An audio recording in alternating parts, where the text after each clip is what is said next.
We're eager to talk with you about anything that is important to you. We want to show you where you are along this vibrational spectrum. We'll help you to understand why you've got a block. It's always the same one. It's always looking for something and counting it as missing, when it's a vibrational version that you have to look with different eyes. And if today you develop the ability to look with different eyes, to look with sensors, if you can find the satisfaction factor in something, then you will be one who does live happily ever after. Because as sure as anything, as sure as you sift and sort and you know what you don't want and you know what you do want, and there it is gestating in your vortex of creation, and you've been meditating and you've been tuning in and you're feeling good and you're in love with this and that and this and that, and you are what others say a very positive person because you're looking for things that feel good and you're getting really good at doing that, and you're more optimistic and less pessimistic and you're feeling good. And as those thoughts begin turning to things, then boom, here's a manifestation of what you ask for. You ask, and now it's there for you to see, for you to experience, for you to sleep with, for you to drive, for you to spend, for you to have all of those delicious tactile experiences with. You've got it, you've done it, you've created it, good for you. And then you stand not only as the recipient of whatever it was, but with another set of contrasting experiences causing you to give birth to another rocket of desire. So that gap will always be there because you are an eternal being. You are eternal, which means life is going to continue to cause you to be vibrational and catch up with it, and then be vibrational and catch up with it, and be vibrational and then turn the vibration into the tangible, and then be vibrational and turn the vibration into tangible, to be vibrational and then turn the vibration into tangible. And every step along that way you can have satisfaction, because the only time that you do not feel satisfaction is when you are in resistance to what you're asking for. Esther has been having a wonderful time. She's been in Southern California for a few weeks now, and she's been enjoying everything about it. And the other day she said to someone who she's been playing with, "No, there's some things I really want to do today." "What? You'd rather work than play?" Yeah, today. Because she began realizing that when she's been asking for things and then not letting herself go to them, she's creating a sort of unnecessary tension. That's what we mean that you mean when you say, "I want to be true to myself." When I've launched a rocket of desire, when I intend to do something and I do other than it, there's an unnecessary contrast in the energy which feels like dissatisfaction, not satisfaction. And so we want to help you to understand, because so often as humans you've been measuring the rights and wrongs of your life and others by what's out here in this manifested environment. And we want you to leave that aside for a little while and trust that that manifested environment is what's caused you to create more into this vortex. But once you've done step one, and you have, then you can leave that manifested environment aside for a little bit and reach for your satisfaction factor vibrationally. And as you do that, it's sort of like watching your children behaving on a subject in a way that you believe is not good for them, and it is causing you discomfort as you observe it.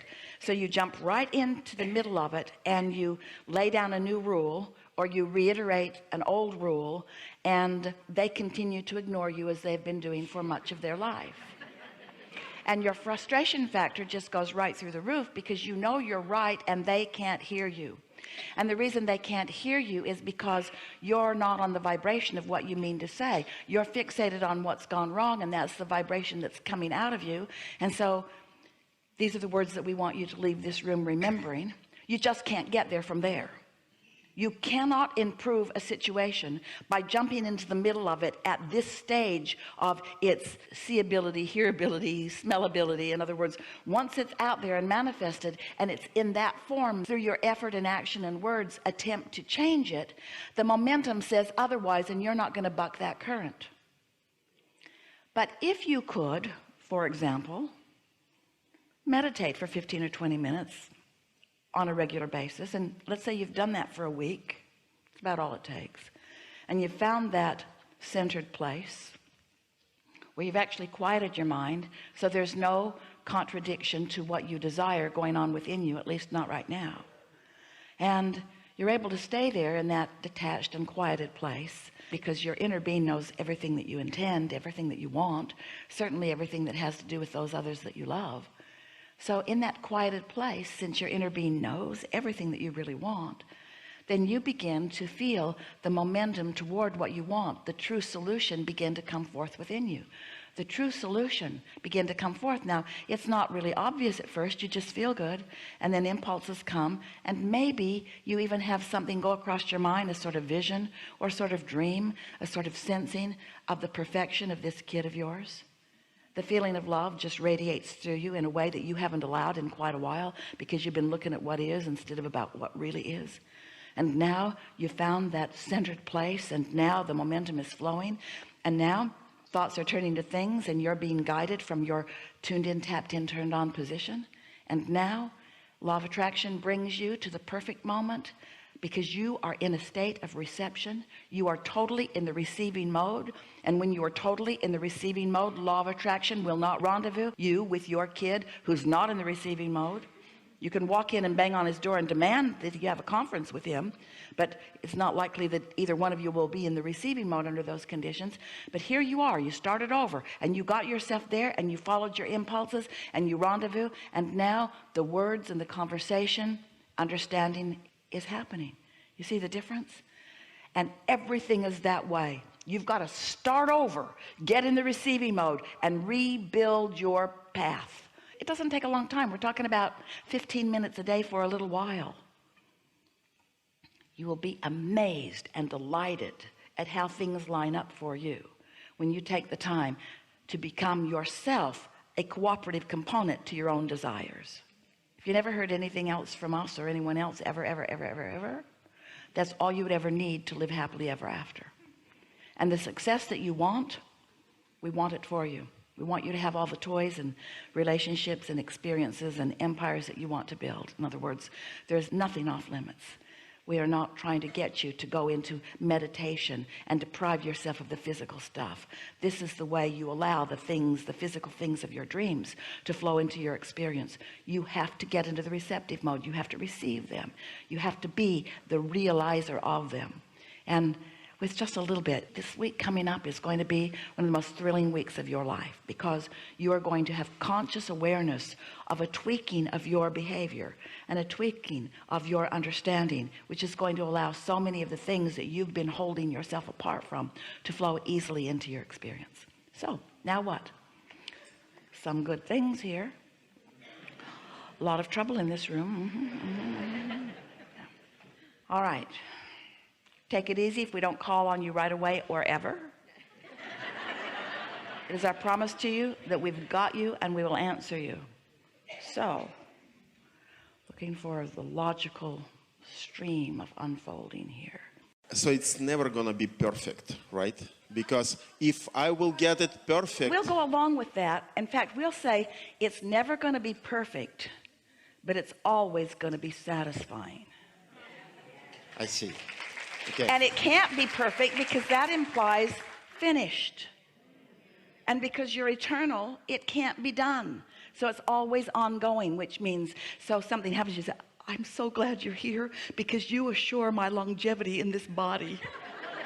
I'm so happy that you're making my life so miserable, because if it were not for you, I wouldn't be launching more rockets and I'd have nowhere to grow. I understand. So, but work, it's okay. You can drop it, you can move on, you can ask for another one, and it will come, for sure. However, your patterns with your work people and your patterns with your personal people are pretty much the same patterns. I see.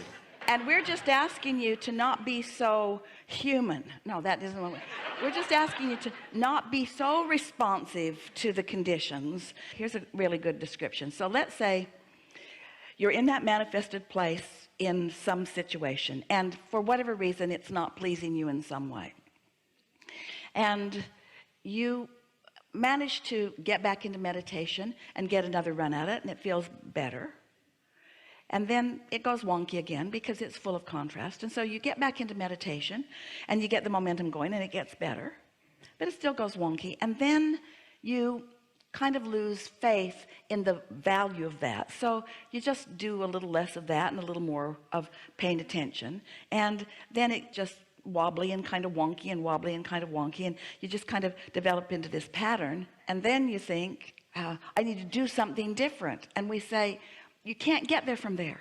Take that phrase home. Can't get there from there. You can't get to where you want to be from a manifestation that isn't pleasing you. You got to quiet your mind and get yourself away from it and start in a whole new neutral place. Not neutral, a whole new empowered place where everything you want and your inner being is, and then get another run at it and get another run at it and get another run at it and get another run at it and get another run at it and get another run at it. And then one day, today or tomorrow, you find yourself in a manifestation that isn't perfect, but your satisfaction factor didn't go away because you have understanding of how it works. You're not blaming yourself, you're not blaming them. You understand you're collecting data. You understand it's just part of the process of making decisions about what you want. You don't freak out over little things. You stand solid in your knowing that all is well. You just get better and better at riding out the ripples, more and more happy as you go. Do I have to go all the way and start my progress over, or I can concentrate? Because I listened to you and you said concentrate on positives. That's what I was doing. You don't have to, but here's the thing. Even Esther thought she was doing what we were teaching. She just did another focus wheel. So she just soothed it for a minute. Her point of attraction was such that she had some things going on that she'd attracted from previous vibrations that she couldn't clean up with a focus wheel, because there was so much momentum already there that the factors involved just kept knocking her off her alignment. And so here's the best way of describing it. If this relationship is this damn much work, start over. Start over. If it's so much work that you're just spinning yourself into oblivion, if there's so much to react to, then sometimes it's better. And we don't mean leave the relationship. We don't mean leave the job. We mean approach it from a more centered place. And when you do that, what happens is the path of least resistance becomes so much more evident to you. You know, almost everyone makes almost every decision from a place of being more dominant about what they don't want than about what they do want. I agree. So you just keep trying to solve problems, and you try to make your words more productive than they can be, or your actions more productive than they can be. And sometimes it's like this. What if you really wanted employment? Let's go back to that topic. And the dollars were urgently needed right now. And so that was a dominant factor within you. So it would be logical that the path of least resistance for you would be to take something that could bring the dollars the fastest. Well, just because that's not really where you want to be long term doesn't mean that that path of least resistance wasn't exactly right for you at the time. But now you're in this situation where the dollars are flowing and that is relieved, but now other things that are important to you are showing themselves to you, so you get to add another intention to the mix, which means this current manifestation is not the best answer to the newly understood desire that you've put back over here into the vortex. So often Esther would say on occasion, I don't want to hurt their feelings. And Jerry would say, you'd rather hurt your own feelings? Or you say, I don't want to be seen as irresponsible, or I don't want to rock the boat. In other words, you make up all kinds of things when a manifestation isn't quite right, because frankly, the path of least resistance is not to just walk away right now. That would make it much worse for you, much more upheaval sometimes in some of your quick, not well thought out fixes than if you just sort of let the status quo be where it is while you find a new centered place. We know you're following this.